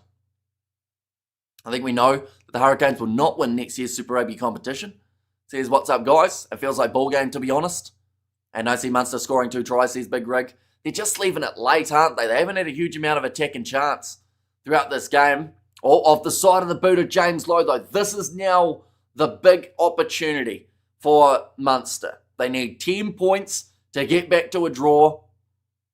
And this is going to be a line out from inside of the Leinster 22. James Lowe just isolating his angle there a little bit. He wasn't happy with the ground. I don't think it made a huge amount of difference there. For James Lowe, he always had hardly any angle to work with.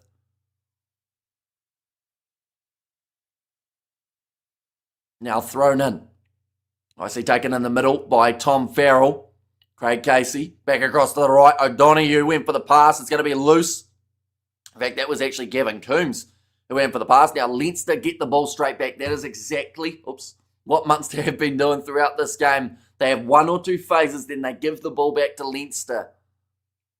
It's to be very frustrating for the side, as well as for the fans in the stands. But this one's going to be kicked in a touch by Leinster again here, or is it? No, doesn't manage to find touch with it. Jack Crowley, a man who's been absent in this game, or at least it feels that way for Munster at the moment. Wasted opportunity again, says Rory. And let's go Munster, just one try. Little bit of a counter ruck there from Leinster. Penalty, though, goes the way of Munster. Craig Casey thought about taking it quickly. Decides against it. Now 19 minutes remaining in this Irish derby. Next week we get to see it happen. Not quite all again, but they will have different Irish opposition for each of these sides. 1 second, we'll go like that. There we go. So Ulster will play Munster. That is on Saturday morning here in New Zealand. And then Leinster play Connacht as that late game. Sadly, it does overlap with Stormers Bulls, though. It does get very annoying when they do that, rather than just starting those two games slightly later. Munster fans still chanting in the stands. Clayton McMillan is looking on, a little bit disappointed with what he's seen from his side so far. There's still time. Happy birthday, Hamish. How was your birthday? Did you have a cake? My birthday was on the 2nd of December. But I don't think I had a cake this year. I think we were at the test match between New Zealand and West Indies. So I had a slushie. That was all right. Now trying to break through was Crowley on attack. 22 metres out from the line. Charging forward again. How old are you turning? No, my birthday was back in the start of December. Leinster's back line. Comes Munster's on paper. Says Rory. And cheesecake is delicious. Yum, says Big Rig. Now Gavin Coombs. Across to the left-hand side again. Oh, almost offside for Joe McCarthy, but he manages to pull out of it. Crowley looking for the cross kick. Is this the right choice? Slapped back by Munster, knocked on by Leinster though, so they will go back. Another scrum here. Oh, Gibson Park's not happy. And yep, now they're going to have a little bit of push and shove as well. Still going shoulder to shoulder for Gibson Park and Shane Daly, but a back and forth. How old are you? I'm 26. And now, a little bit of neck attention here for Jean Klein. Looks like he's hurting a little bit. Only recently made his way onto the field for Edwin Odogbo. He's going to be all right to continue in this game. Are scrum halves ever happy? They don't look it in this one. I think that Gibson Park's a little bit frustrated with how,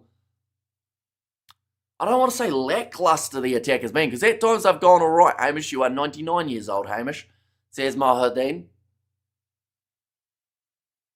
Probably, to be fair, if I was 99, people would almost say you don't look old for your age, which is probably a bonus, isn't it? I must start playing, boys wake up, says Ruth.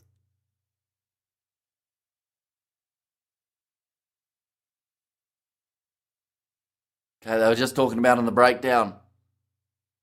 Van der Flair almost able to get that ball. Looks like another change is about to be made. John Hodnitz there, as well as, I believe that's going to be Wickerley to make his way on. Dude, that's rude. Says, what's up, guys? And I was Hamish is 24. I'm 26. I've aged. Now scrum fee 15 metres out from the line. They're playing at their level, says Barry. Now off to the left. Craig Casey, that was a very flat pass. Now across to Tyg Byrne. He's chopped down at the kneecaps. Just waiting to see whether or not there's a gap that's going to open up in this Leinster defence. They need it to happen soon though. 15 minutes now remaining in the contest. Rieko Ioane and Paddy McCarthy making the tackle. Craig Casey tackled low by Ronan Kelleher. Told to leave it alone. Tyg Byrne making sure everyone stays on side. Jeremy Luckman goes back to Crowley. Barron almost through. Just joking, Amish, you still look good for your age. And hard to keep track seems to be changing every year, says Rory. And now back across. Tyg Byrne goes to Barron. 10 metres out. Byrne again with the pick and go. Ioane thought about getting in that breakdown. Ball pops out the back. Still there. Doris told to leave it. He's asking the referee why he wasn't allowed to go for it. It's because the ruck was already set at the time he was getting his hands involved. 10 metres out from the line. This is the chance. Game the same like other game. Says Mohuddin. Still trying to get in there was Josh van der Flair. Now on the turf, I think they're going to go for some sort of elaborate backline plan here for Munster, some sort of fanciness, although Jeremy Luckman just trying to use pure power up the middle. Casey with a short ball. Chances soon to come for Munster. They haven't got the penalty advantage as of yet. Passing back infield to Tyg Byrne. It's great defence at the moment from Leinster. They are down. They have to release again. Craig Casey back to Crowley. Short pop pass. That would have been to Dan Kelly. Now bumping off one was John Ryan. How dare YouTube hide this from me? Hey, Hamish says viral shorts. Welcome in. Hope you're doing extremely well. Yeah, probably the best part of this game at the moment, the last 15 minutes. Oh, and the ball's lost. It's a knock-on from Munster, or at least it looked that way, and it looked like it might have been a knock-on from Leinster as well, so they'll go back for the scrum. But that was the chance that Munster needed to turn into points, and they just haven't been able to break through. Google has gone mad with YouTube. Says, what's up, guys? Now just the 13 minutes remaining. Tyg Byrne asking for a penalty here. I think they're trying to say that it was stripped on the ground, which it was, to be fair. I think John Ryan, he has got very lucky, James Ryan. I know they've called it as a clear knock-on. In NRL, or in Rugby League, I think that would have been a penalty for playing the man on the ground. And this, normally you'd say it could have been a penalty, but James Ryan helping his side get that ball back now. Lack of creativity, killing Munster trying to play 10 rugby of an inferior pack is madness, says Barry. Well, that's the thing. The only backline move they seem to go for is a cross kick. But there's so many more plays that they could try. You know, they've got Nankerville in that number 12 jersey, who's normally known as getting a couple metres and being able to kind of bulldoze towards a try line. On the outside, you got Tom Farrell. He's pretty decent when it comes to being able to create a gap or at least find one. Shane Daly out on the wing. Like, the only way they're going to their wingers at the moment is when they're booting it out wide. And then it's only 50-50 of whether or not they're going to get it. And if they slap it back, they're losing 15 metres. Their cross kick is making Hamish cross, says Big Rig. But yeah, it's a tactic we've seen a lot of sides trying. Saracens up against the Sharks. Lost them that game. Saw another game last weekend in the URC. Side went for a cross kick in the final moments. Backfired. They didn't get it. You could say they crossed the line, says Big Rig. John Hodnett is on the field for Jack O'Donoghue. Wickerley on the field for Ahern. Being a Munster fan at this home game, in person potentially not witnessing a Munster try would not feel great. Says Rory, yeah, it's definitely not a Christmas present. And the thing is, some people would have got these tickets for Christmas. So they would have been all excited for a great game, which it's been all right. It hasn't been eventful. There's been one try. But it's all right. It hasn't been the worst game we've witnessed of the URC, but it definitely isn't one that you go back and watch again. Are there any major signings for next year? Merry late Christmas to the channel, says D-Funk. Yeah, hopefully you guys did have a very enjoyable Christmas. Almost 2026, which is a little bit scary. But it also is a good thing because that means Six Nations, Super Rugby and all sorts just around the corner. At least no one tried to pull out each other's eyes. Is Rieko still playing or is he on the bench now? He is still out there on the field, I believe, for Leinster. Hasn't really got a huge amount of things going. In the second half, there's Tom Farrell. Breaking the line, passes on the outside, needs the daily bounce of the ball to be favourable, which it is. Now they're on attack here, Munster, but are they going to try and use their forwards, or are they going to keep this momentum flying with the backs? Over the ball, Caelan Doris. Oh, tell you what, he was about as close to a turnover as that could have been there. Shane Daly has to cut back inwards as he's right on the sideline. Craig Casey searching for the ball, goes back to Ryan. Oh, thought about the offload there. I think it was more so that he was just trying to regather that ball. I think All Blacks vs Springboks in Wellington was the worst game ever. Says, what's up, guys? Only for one of those two sides. The other would have been absolutely loving it. At least we have got there. Why no try yet? Why didn't every team just take a break? Says Mohadin.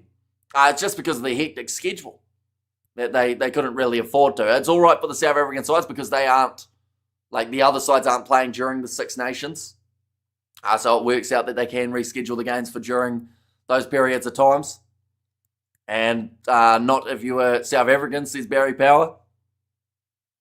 Now still 20 metres out from the line here for Munster. 11 minutes on the clock remaining. Craig Casey goes off to the right-hand side.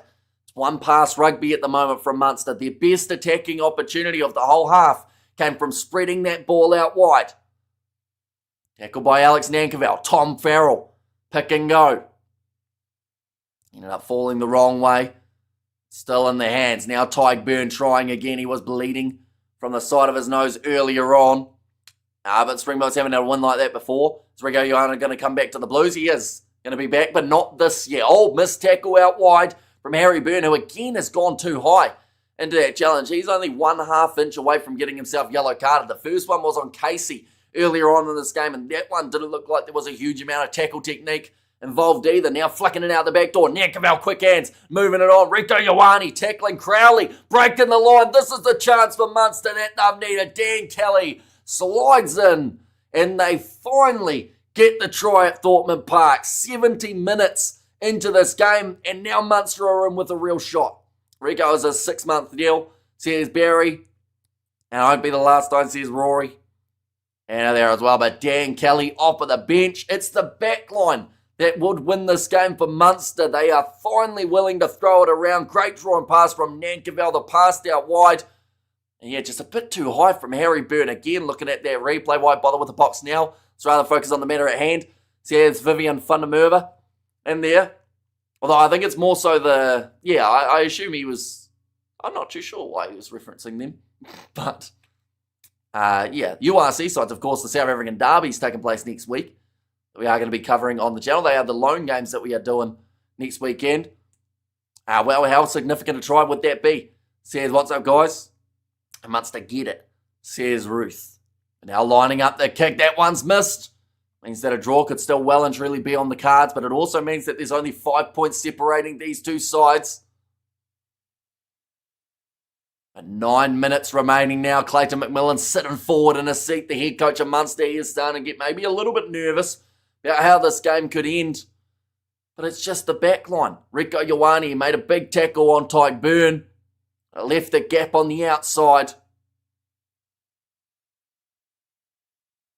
It's very nicely done by Dan Kelly. And to be fair, if he didn't score it, man on the outside could have got it as well. I said before, kick-off Leinster by 5+. Says Rory. It's always the final 10 minutes of these games. The derbies. We did see a little bit of a comeback from Connacht in their game up against Ulster too. And Casey feeling racy, says Ruth.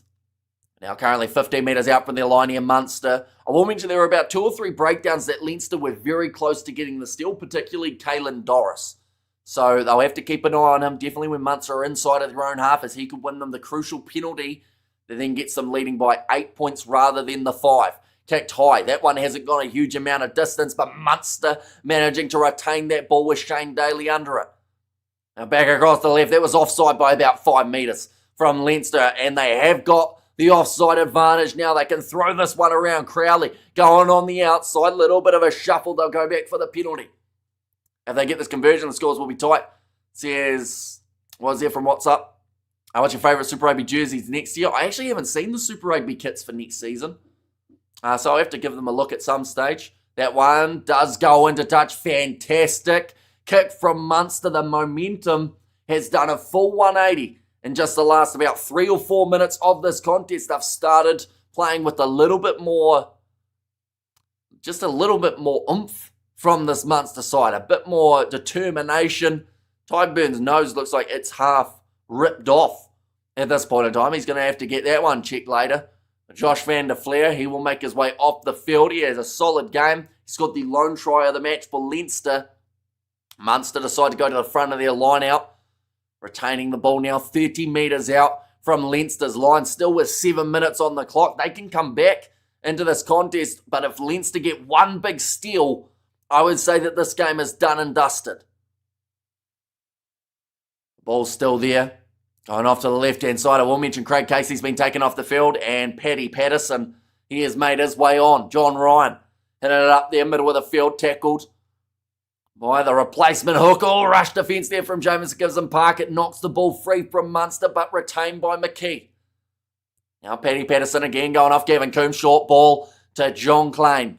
What's the minute on the game at the moment? It is 74 minutes through in this contest. Can someone knock some chips and curry sauce up, please? I'm stuck on my armchair, says DJ. But now being told to use it. Rolling this one back. Right-hand side, Jeremy Luckman. About 42 metres out from the line at the moment. Looks like there's still an injury on the far side of the field for Munster as well, so they are theoretically playing with 14. Caelan Doris over the ball, gets the steal for Leinster. I mentioned in the last few phases, he was very close to getting that steal, and now he's managed to do it. 50-22 attempted here for Leinster. If this ball goes dead, Munster's still in the game, and it rolls into the in-goal area. Means that for Jack Crowley, he is just going to force this one down. Okay, Jack Crowley has just said there to the ref, serious injury after he was told to keep on playing. But Tyburnn, the player who is down at the moment, ladies and gents, that is the last thing that Ireland want to see before the Six Nations, losing a player like Byrne from the squad. Going to see, no, it's not the replay of that. It's in fact the replay of Doris getting over the ball and winning the turnover for his side. Hello from Ireland. Patrick O'Brien here. And how are you lads doing? Respect to the lads. So yeah, welcome in. Hope you're doing extremely well. You're here for what will be a very eventful final 5 minutes of this contest. Home crowd witness a try at least, says Rory. That is true, and they might witness a comeback win here, depending on what happens in the final moments. For Finton Gunn, he makes his way onto the field. The youngster with a huge amount of pressure on him. Second, we'll go like this. And like that as well. Hello, Paddy. Says Rory. And also, come on, Leinster, a try. Says at the net, looks like Tyburnn making his way off. He's got the patch on the nose to try and stop the bleeding. We're going to see it now. What happens? Oh, just the ankle twist there. He's pushed over by his teammate, Finan Wickerley, I believe it was. Gave him a bit of a push from behind and twisted his ankle and knee. This is his comeback. This will be on the epic game list. Says, what's up, guys? Yeah, it'll be a great way to finish out the year of URC rugby. Now, passing across to the left-hand side. Of course, there'll be plenty more action in 2026. Leinster, they'll be going head-to-head. Oh, that's a penalty now to Munster. Leinster have Connacht next week. Munster have Ulster. And Nankerville has the winning or turnover penalty for his side. Ankle sprain, says Ruth. Now still 5 minutes left. That one goes into touch. It's going to be about that 38 metres out from the try line. Seems like it's just that little bit of distance to go now. 4.5 minutes. With these sides, they will have to dig deep well and truly. But Nankerville, knowing how crucial of a steal that one is, giving his side half a chance. And come on, Leinster. Says at the net there. Looks like there is an injury now of, that is Tommy O'Brien, who has stayed down with an injury, I think, or it might be Andrew Osborne. I'd like to think it's O'Brien. Okay, pickle juice is in hand, so I'd say that is a little bit of cramp here for Tommy O'Brien, the number 14 for Leinster. Leo Cullen looking on nervously. We saw the nervous face of Clayton McMillan not too long ago. This one, for the other coach in the scenario, no different. Both men nervous about what is going to take place. Final 5 minutes or so. What I'll quickly do is I will go like this. I will go like that as well. But now chance here for Munster at rolling maul time. They've been told to use it. Has to break off the back for Barron. Tries to run it straight. It's an opposite number, John McKee. Leinster again just trying to get those steals in the breakdown. I bet everyone in the stream is anxious except for me. Says, what's up, guys? Now 38 metres out from the line. That one's gone backwards, they say. But Leinster, the breakdown work, a little bit of hustle is what's ended up with that ball going their way. It just seems to be something that they maybe have lacked in this game at times, Munster. The fact that they haven't been fully committed to getting that ball when it is loose could come on to hurt them a little bit in this contest. But the ball is back on the side of Munster. Just a couple phases later. Inside of their own half now, though, for Munster. In fact, inside of that 22 and looking like they're going to kick this one downfield. Okay, done our jobs back now. Says Bruce, that one's going to be booted towards the sideline. Munster put it out. 3 minutes remaining. Leinster lead by 5. And to be fair, Leinster can kind of really hurt Munster here if they get themselves a 3-pointer. Right, blue 14. Sounds like he's going to make his way off the field. That is going to be for Andrew Osborne. Does make his way on. I don't actually know if they've made the change of Charlie Tector out onto the field in this scenario. You'd assume that they would have. So we go like that. We go like that as well. Now ready to throw it in, John McKee. Taken nicely by Max Deegan. Merry belated Christmas, same to you. And Tector is at 12. Oh, so he's already made his way. Was that for... Oh, no, that was the early injury of Henshaw, wasn't it? He went off a little while ago. Now rolling maul.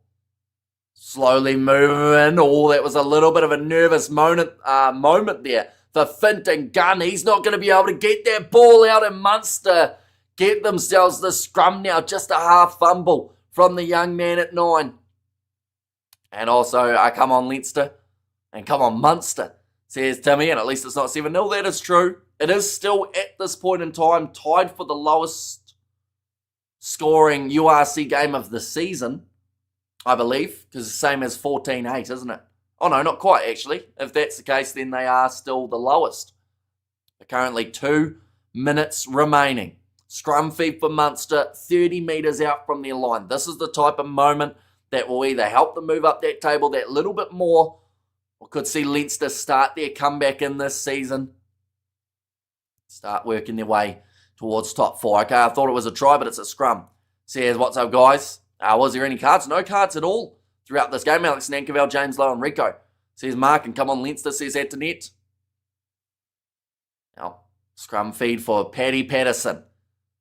Scrum reset again. Had a few of those throughout this matchup. Actually forgot Ty Furlong was out there on the field. I haven't mentioned that man's name in quite some time, which tells us that we haven't had many scrums in the last little while.